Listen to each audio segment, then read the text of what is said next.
嘿，大家好，我是鸟爷。上次我们聊了 Airbnb， 那么这一次呢，我们就来聊一聊房东最讨厌的10个房客的行为。第一，爱杀价的房客。你好，我要一订2晚。好的，2晚总共是400，400那么贵？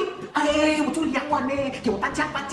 哇，住2晚也要搬家。第二，给了钱就要用到尽，比如24小时开着冷气机电视，明明是出去玩了嘛，也不顺手把冷气机电视给关上。Hello， 你知道什么是环保吗？为什么要这么浪费？第三，把毛巾当抹脚布。问题是为什么要把毛巾当抹脚布呢？我们明明有准备抹脚布的嘛，不明白。第四，遇到问题先生、问题小姐。请问吉隆坡的天气怎样啊？那个很好吃的那个什么鱼头米粉在哪里啊？哇，你这样年轻就有没有哦？有几个孩子哦？还有那个张学友的演唱会的票，你可以帮我买到吗？我是鸟爷，又不是鸟神。第五，要求5星级的服务。老板，明天早上7点 morning call 我们可以吗？我们明天凌晨3点到机场，可以来接我们吗？我们是7个人一起来哦，记得你的车大量一点哦。第6，迟到却不通知房东的房客。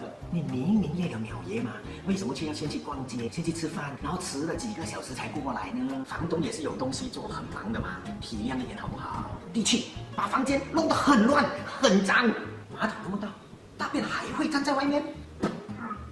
Hello， 就算你付了钱，可以顾虑我们的感受吗？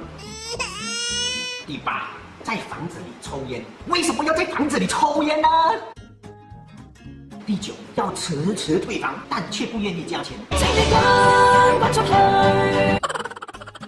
第10，明明破坏人家的东西，却假装不知道的。以上就是 Airbnb 房东最讨厌的10个房客的行为。喜欢我的影片吗？欢迎订阅我们的频道及 like 我们的 Facebook page。我是明明可以靠颜值打你，却偏偏要拼实力的鸟爷，被退稿。我们下期见。